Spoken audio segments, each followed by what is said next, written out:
বাংলাদেশের কয়েকটি মিডিয়া একযোগে সংবাদ প্রচার করলো যে মুক্তিযোদ্ধার গলায় জুতার মালা। কি একটা ভয়ঙ্কর কথা! মুক্তিযোদ্ধার গলায় জুতার মালা। শেখ হাসিনা ক্ষমতায় নেই, এজন্যই মুক্তিযোদ্ধাদেরকে এত অপমান। মুক্তিযোদ্ধার গলায় জুতার মালা, এটা এই 5ই নভেম্বরের খবর। কিন্তু কেঁচো খুঁড়তে গিয়ে বেরিয়ে এলো ভয়ঙ্কর কালনাগিনী। দ্য ডিসেন্ট একটা অনুসন্ধান রিপোর্ট করেছে, সেখানে লিখেছে যে বাংলাদেশের মূলধারার বেশ কয়েকটি গণমাধ্যম একজন মুক্তিযোদ্ধার গলায় জুতার মালা পরিয়েছে। 5ই নভেম্বর বিকাল থেকে সন্ধ্যার মধ্যে মিডিয়া আউটলেটগুলোর সংবাদ শিরোনামে জনৈক মুক্তিযোদ্ধাকে জুতার মালা পরানোর এই ঘটনাটি ঘটে। 5ই নভেম্বর ফেসবুকে ছড়িয়ে পড়া 26 সেকেন্ডের একটি ভিডিওতে দেখা যায় যে সাদা পাঞ্জাবি পরা এক বৃদ্ধের 2 হাত পেছন দিক দিয়ে গাছের সঙ্গে বাঁধা এবং কয়েকজন ব্যক্তি তাকে ঘিরে আছেন। একজন একটি জুতার মালা পরিয়ে দেন বৃদ্ধের গলায়। এ সময় বৃদ্ধকে নিশ্চুপ দেখা যায়।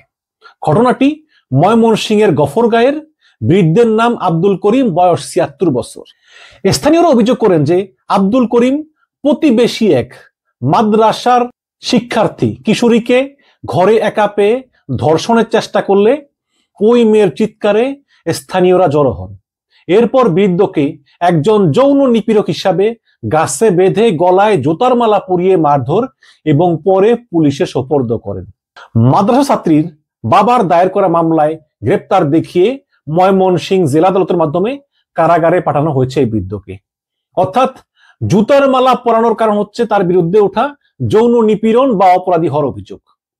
ঘটনাচক্রে তিনি একজন মুক্তিযোদ্ধা এবং স্থানীয় মানুষ তাকে মুক্তিযুদ্ধ করতে যাওয়ার কারণে জুতার মালা পরায়নি, খেয়াল করবেন। কিন্তু বেশ কয়েকটি মূলধারার গণমাধ্যম ঘটনাটির খবর দিতে গিয়ে শিরোনাম করেছে যে মুক্তিযোদ্ধাকে গাছে বেঁধে জুতার মালা পরিয়ে পুলিশে সোপর্দ। কি অপমান মুক্তিযোদ্ধাদের! কিন্তু ঘটনা তো ভিন্ন। শিরোনামগুলো পড়লে পাঠকের কাছে মনে হবে যে মুক্তিযোদ্ধা হওয়ার অপরাধে ওই বৃদ্ধের গলায় জুতার মালা পরানো হয়েছে, কিন্তু বাস্তবে তিনি অনেক বছর ধরে মুক্তিযোদ্ধা হিসাবে এলাকায় বসবাস করলেও আগে কখনোই তার গলায় জুতার মালা পরানো হয়নি। বরং সম্প্রতি যে জুতার মালাটা পরানো হয়েছে তার উপলক্ষ হচ্ছে তার বিরুদ্ধে ধর্ষণের অভিযোগ ওঠা, মুক্তিযুদ্ধে যাওয়া নয়। স্থানীয়রা যেহেতু মুক্তিযোদ্ধা হওয়ার কারণে জুতার মালা পরায়নি, পরিয়েছে ধর্ষণের মতো অপরাধের অভিযোগের কারণে, কিন্তু মিডিয়ার একাংশ খবরটিকে ফ্রেমিং করে এমন ভাবে করেছে যাতে মনে হবে মুক্তিযোদ্ধা হওয়ার কারণেই এই জুতার মালাটি পরানো হয়েছে। ফলে বিষয়টিকে একটু ভিন্নভাবে বলা যায় যে প্রকৃতপক্ষে এই মিডিয়াই মুক্তিযোদ্ধা হিসাবে ওই বৃদ্ধের গলায় জুতার মালাটা পরিয়েছে। তো দেখেন আপনারা, আজকাল পত্রিকাগুলোকে আমরা বিশ্বাস করবো কিভাবে? অনেক পত্রিকা এখন ভুয়া নিউজ ছড়াচ্ছে।